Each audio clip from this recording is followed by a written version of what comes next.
واقعی مولانا نے اپنے حقیقت کا انکشاف کرتے ہوئے ان اصول اور قیمتی باتوں کی طرف ہمیں رہنمائی کی۔ اگر ہم ان کو اپنی زندگی کا جز بنا لیں تو ہم دینی و دنیاوی اعتبار سے کامیاب ہو سکتے ہیں۔ خداوند کریم ہمیں ان باتوں پر عمل کرنے کی توفیق عطا فرمائے۔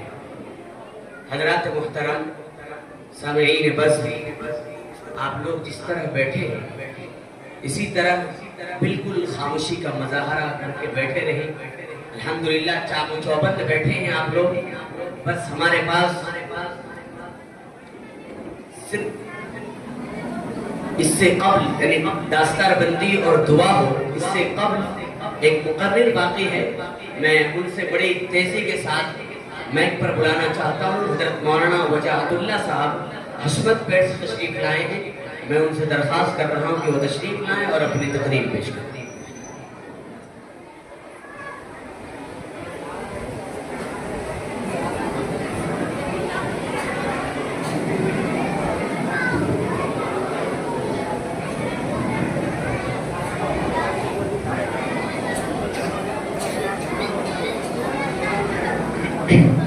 السلام علیکم ورحمۃ اللہ وبرکاتہ۔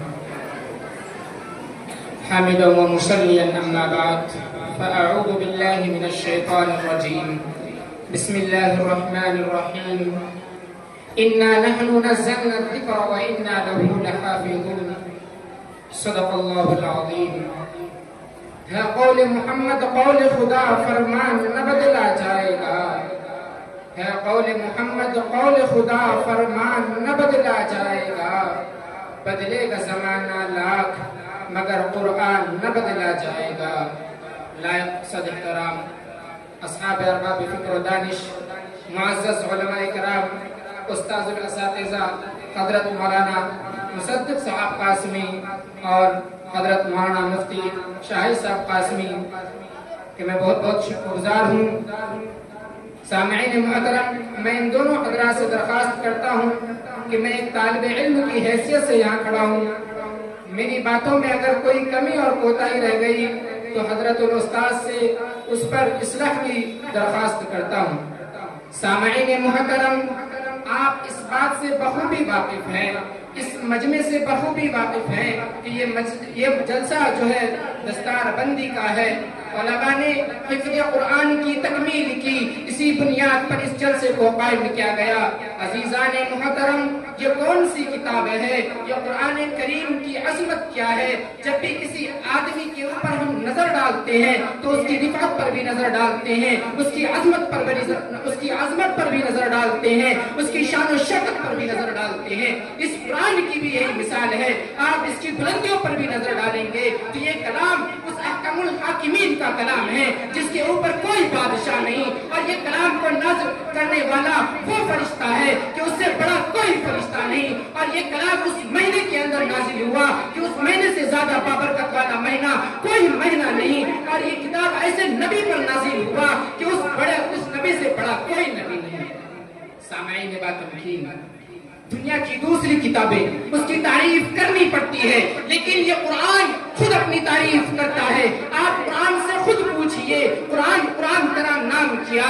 قرآن کہتا ہے قرآن مجید۔ قرآن سے پوچھا گیا قرآن تو کہاں رہا؟ قرآن کہتا ہے فی لوح محفوظ۔ قرآن سے پوچھا گیا قرآن تو کس کی طرف سے آیا؟ قرآن کہتا ہے تنزیل من رب العالمین۔ قرآن سے پوچھا گیا قرآن تو کس پر آیا؟ قرآن کہتا ہے نزل علی محمد وهو الحق من ربهم۔ قرآن سے پوچھا گیا قرآن تو کس مہینے میں آیا؟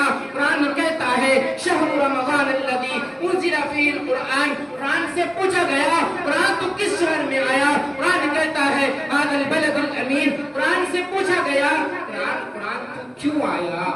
قرآن کہتا ہے وَنُنَزِّلُ مِنَ الْقُرْآنِ مَا هُوَ شِفَاءٌ وَرَحْمَةٌ لِّلْمُؤْمِنِينَ۔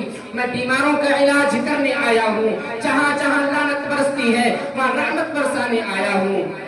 میرے عزیز دوستو، یہ قرآن ایک ایسی کتاب ہے جب کوئی بندہ اسے حفظ کر لیتا ہے تو وہ حافظ کہلاتا ہے، جب کوئی شخص اسے مسجد پر بیٹھ کر پڑھاتا ہے تو مدرس کہلاتا ہے، جب کوئی کھڑے ہو کر اس کی تشریح کرتا ہے تو وہ مبلغ کہلاتا ہے۔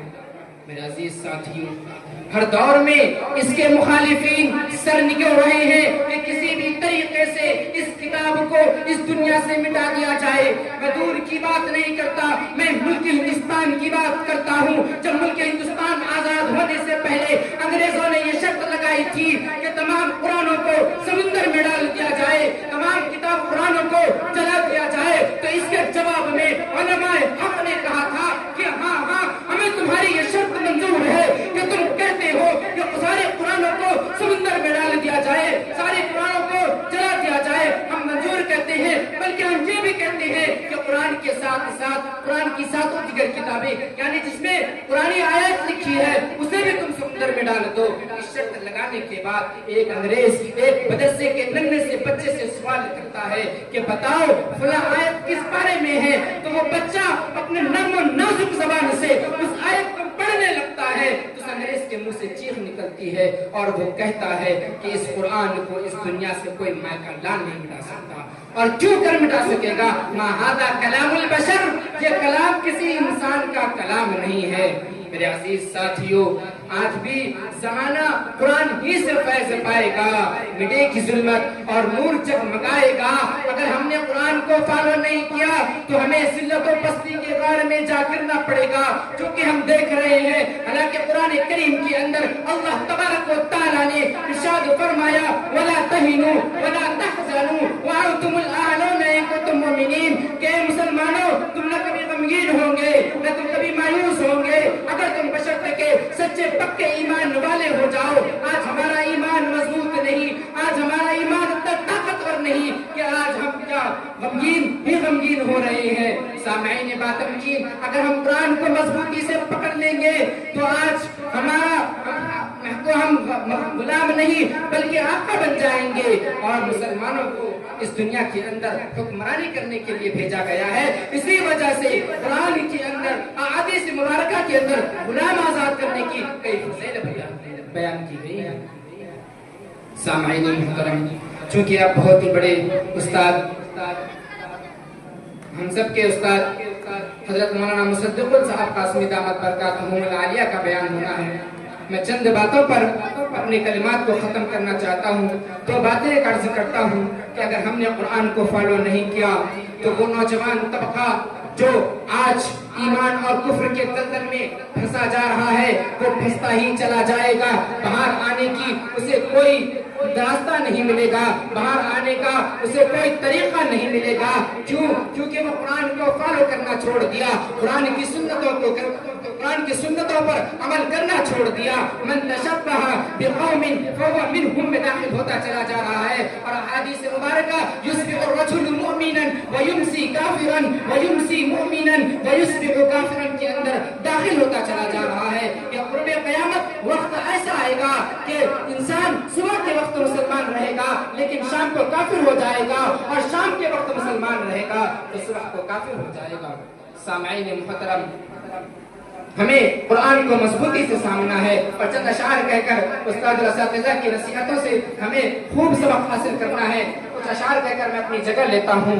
مانا کے بساط عالم پر مجبور ہے تو لاچار ہے تو، مانا کے بساط عالم پر مجبور ہے تو لاچار ہے تو، باطل کے عساکر کے آگے ایک ٹوٹی ہوئی تلوار ہے تو، آباد ہے وہ برباد ہے تو، سردار ہے وہ نادار ہے تو، وہ روئے زمین کے مالک ہے اور دوش زمین پہ بار ہے تو، وہ روئے زمین کے مالک ہے اور دوش زمین پہ بار ہے تو، لیکن یہ جہاں سب تیرا ہے تاریخ سلف دہراتا چل، لیکن یہ جہاں سب تیرا ہے تاریخ سلف دہراتا چل، ایمان و عمل کے پربت پر اسلام کا نغمہ گاتا چل، وہ نعرہ لگا تو میدان میں، وہ نعرہ لگا تو میدان میں کہ شیروں کے سینے پھٹ جائے، ہر جنبش چشم ابرو سے شیطان کے لشکر کٹ جائے۔ وآخر دعوانا الحمدللہ رب العالمین وما علینا الا البلاغ۔